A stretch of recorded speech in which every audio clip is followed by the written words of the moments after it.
Itu mantap.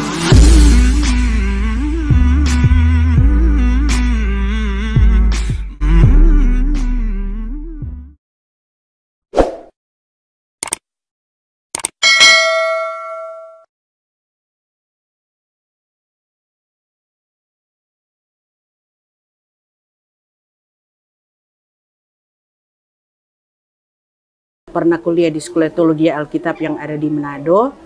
Jadi waktu itu saya diutus ke Tahuna untuk sebagai vikaris. Vikaris itu membantu pendeta yang ada di salah satu gereja.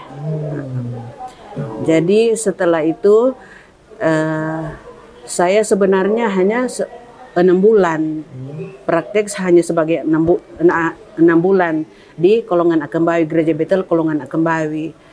Cuma pada waktu itu karena Gereja Betel Kolongan Akambawi sementara membangun, jadi pendeta yang ada di tempat itu pergi ke Jakarta untuk mencari dana. Dan waktu itu saya yang membantu pendeta itu.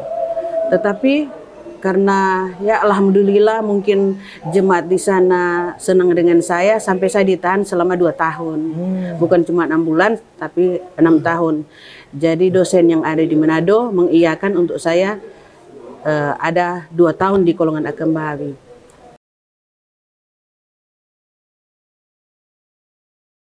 Terus pada waktu itu sementara gereja membangun, di tangan saya membayar anggota yang bekerja, pekerja-pekerja, saya yang tanggung jawab di situ. Tapi pada waktu itu setelah 2 tahun saya sudah harus ditarik lagi ke universitas yang ada di Manado. Setelah itu mereka katakan kalau so wisuda saya ditempatkan lagi di Sangir. Jadi setelah wisuda saya kembali ditempatkan di Sangir di Kolongan Akambawi, tapi berpindah-pindah di Tabukan Utara, di Manganito Selatan, pernah juga di Talaut dan Siau Tagulandang.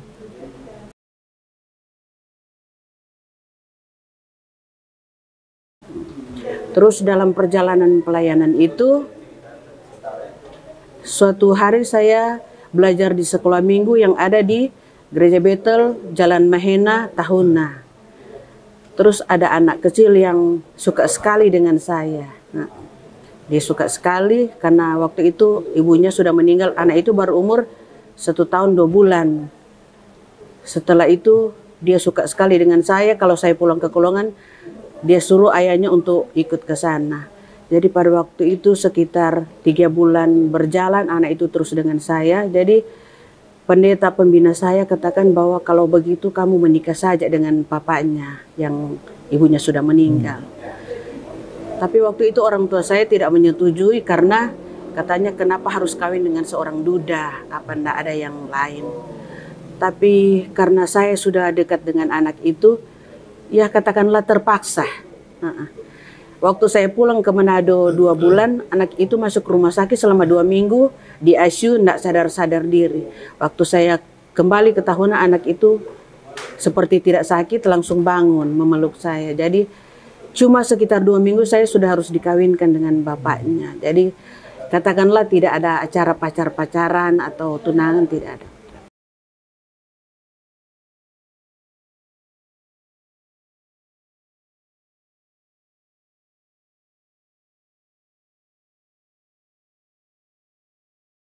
Ya mungkin karena situasinya begitu, tidak ada acara pacaran itu. Jadi dalam keluarga itu seperti tidak ada pengenalan satu dengan yang lain, watak atau apa. Jadi dalam rumah tangga saya itu ada teman-teman saya yang mengetahui, sepertinya saya menjalankannya dengan secara terpaksa. Tapi alhamdulillah saya dikaruniakan 2 orang anak.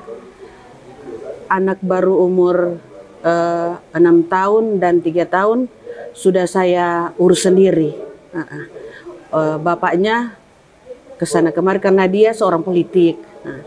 Kesana kemari dengan hidupnya yang enak, pokoknya hidup bebas seperti tidak ada tanggung jawab. Jadi anak itu baru umur 3 tahun 6 tahun saya yang urus sendiri dengan bekerja di salah satu, ada di Dinasti, ada di Mandala. Karena saya sudah tidak mengharapkan lagi suami untuk mengurus karena memang tidak ada kemauan untuk mengurus rumah tangga lagi. Nah, tapi karena pada waktu itu orang tuanya adalah seorang pendeta dua-dua, bapak dan ibu, jadi saya masih menghormati kedua orang tuanya walaupun sudah satu rumah tapi sudah bisa ranjang. Nah, demikian saya jalankan beberapa tahun sampai anak saya SMP dan SMA, saya urus sendiri sampai lulus SMA. Dan di situ saya katakan kepada suami saya, kalau kehidupan kita tetap begini-begini terus, saya akan mau pisah dan saya akan mau pulang kampung.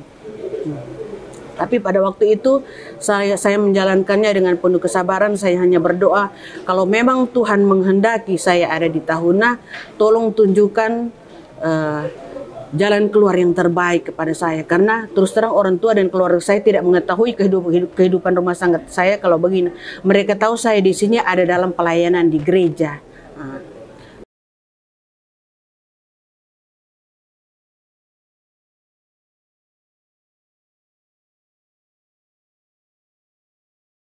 Tetapi saya sudah mengirimkan surat ke pusat untuk saya mengundurkan diri karena kalau saya berdiri di atas mimbar mengajar kepada jemaat-jemaat, bagaimana dengan kehidupan rumah tangga saya yang sudah tidak harmonis lagi. Saya harus memberikan pelajaran kepada anggota jemaat begini dan begitu, benar dan salah, sedangkan rumah tangga saya dalam keadaan begitu. Akhirnya saya putuskan untuk tidak lagi berdiri di mimbar, untuk tidak lagi terjun dalam pelayanan. Pokoknya saya sudah bekerja, yang penting menghasilkan uang yang halal, saya mengurus anak-anak saya.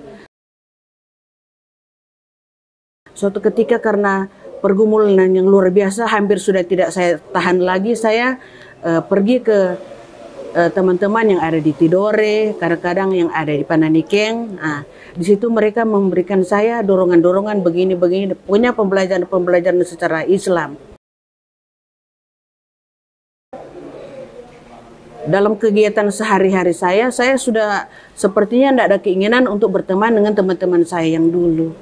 Nah, juga ada teman-teman pendeta yang lain sudah mulai menghina saya begini begitu karena mereka sudah lihat saya sudah mulai mendekatkan diri kepada teman-teman Muslim.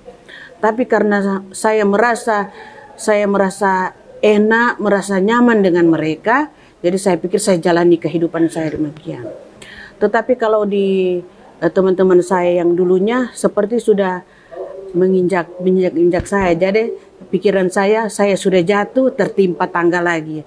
Jadi saya cuma berpikir saya mau berdoa bagaimana lagi.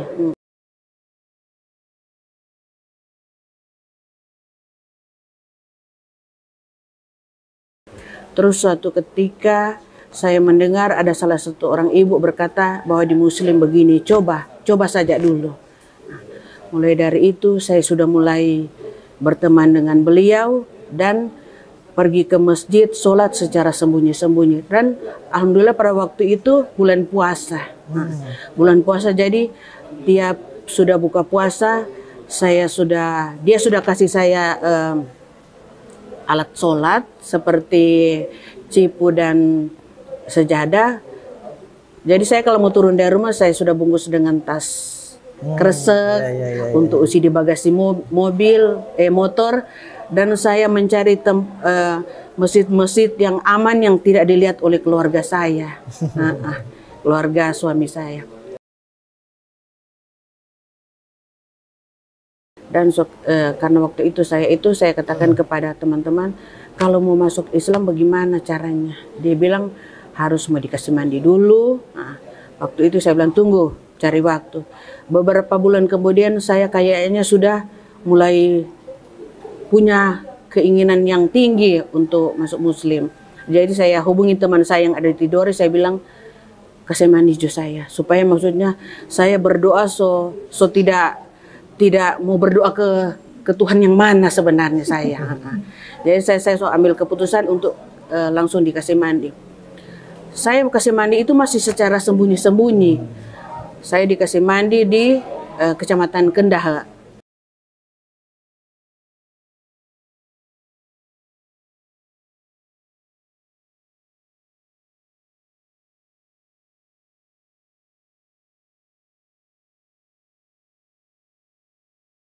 Suatu ketika karena saya sudah mulai mendengar ceramah-ceramah dari ustadz-ustadz yang ada di masjid. Pada waktu itu saya di Masjid Patimura. Masjid Patimura karena saya pikir di situ agak aman.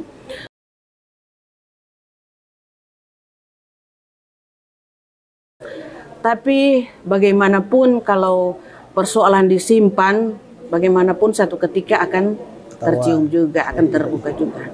Ada salah satu keluarga saya melihat. Dia katakan, dia tanya kepada tuan rumah, kenapa ibu itu pergi ke rumah kamu? Langsung ibu situ bilang, oh dia masuk muslim, jadi dia dikasih mandi. Langsung heboh. Waktu itu saya masih tinggal di Bunga Lawang. Langsung heboh, semua keluarga datang ke saya bicara begini-begini. Beberapa hari kemudian saya dipanggil di kantor lurah, dipanggil di kantor camat dan di kantor polisi. Mereka katakan ada laporan dari keluarga yang mana kamu harus dilaporkan karena katanya sudah masuk Islam. Saya bilang, Pak, saya kan tidak berbuat kejahatan, saya tidak mencuri, saya tidak merampok, saya tidak membunuh, karena saya ada hak asasi manusia. Saya cuma pindah agama, bukan berbuat kejahatan. Kemudian saya kembali dipanggil di kantor camat dengan pertanyaan yang begitu lagi. Kemudian di kantor polisi lagi, di Polres. Nah, setelah itu pokoknya saya karena tidak ada orang yang mendampingi saya secara itu, saya hanya sendiri. Saya tidak ngomong kepada siapa-siapa. Ya, kalau di kantor polisi kan kayaknya biar tidak berbuat kejahatan, tapi kalau sudah dipanggil begitu, so orang Manado bilang so tetap pore.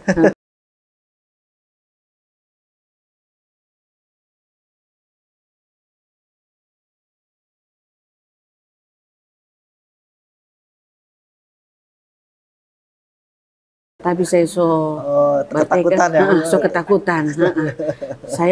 Tapi saya tahu saya tidak akan dipenjara karena saya tidak berbuat kejahatan. Saya tahu dalam Undang-Undang Dasar 45 ada hak asasi manusia untuk memilih agama masing-masing.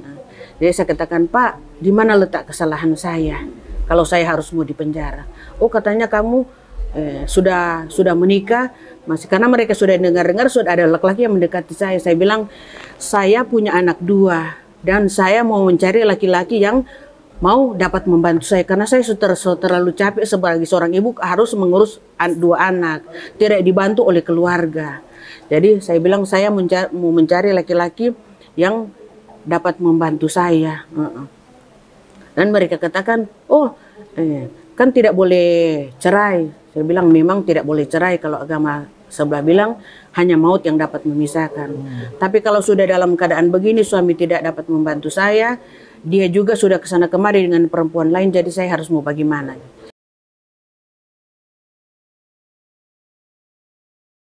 Nah, saya mengambil keputusan untuk menikah dengan salah satu orang laki-laki yang berasal dari Gorontalo tapi sudah lama di Tahuna. Dia juga mengurus dan anak-anak saya juga menyenangi dia. Jadi waktu itu teman-teman yang ada di sini mengetahui suami saya yang pertama sekarang ini sudah dalam keadaan yang stres. Sudah dalam keadaan stres karena, tapi saya pikir bukan karena perceraian, karena memang mereka bersaudara ada beberapa yang begitu, mungkin turunan saya tidak tahu, tapi saya sekarang sudah dalam keadaan begitu. Tapi alhamdulillah anak-anak saya mendukung saya masuk Islam, mereka tidak marah. Pokoknya di dalam masuk Islam banyak sekali tantangan, persoalan, masalah yang saya hadapi. Tapi saya tetap bertekad, sekali saya sudah masuk Muslim, saya tetap masuk Muslim. Saya tidak akan berhenti lagi.